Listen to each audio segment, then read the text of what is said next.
Creators, I have a question. Why do you think Silicon Valley is investing over $100 billion into AI slop generators? And I promise you, it's not to make the internet more human. No.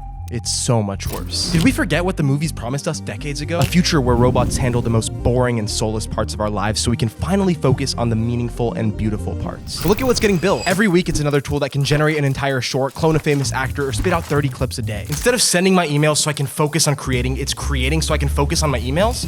What the hell is that? But we're ignoring the scariest part. When these slop generators raise billions of dollars, it means they're promising even bigger returns to their investors. So how could they possibly make their money back with this shit? Isn't it obvious? They're chasing a world where content's cheap, infinite, scalable. One where creators who do ridiculous things like eat, sleep, and negotiate are out of the picture. One where everyone spends all day drip feeding on their slop. And I hate talking about it because it's super doomer and depressing. But as creators, we have to, because they think we'll just accept that twisted notion of what the creator economy is about. No. We still have hope left, and more importantly, we have something worth fighting for. Because we don't want to live in a world where a machine creates everything we consume. And right now, we're winning. Because their slop will never be better than what real creators like you and I can make. That's a fact. Sure, they can make a lot more, much faster than us. But AI is just a prediction machine. It doesn't understand life. It doesn't understand why we laugh, cry, or pay attention. But we're lying to ourselves if we don't admit it's getting better every day. And honestly, we're at a huge disadvantage because on top of creating content, we're replying to brand emails, negotiating rates, tracking revisions, chasing invoices, and decoding contracts like they're written in fucking Latin. AI doesn't do any of that. It just creates forever. Actually sounds kind of nice. And those distractions are just what the AI companies need, because when we're not creating the best we can, good enough slop starts slowly filling the feed. And the internet quietly slides towards the WALL-E timeline. That's when brands stop paying creators because they own AI influencers. When platforms stop paying out ads because they own most of the content. But if we start fighting back then, we already lost. So here's what we're doing about it, but I need you with me. We're going back to the deal we were promised. Putting AI where it belongs, and honestly, where it's actually useful. Doing the busy work so we can focus on the part we love.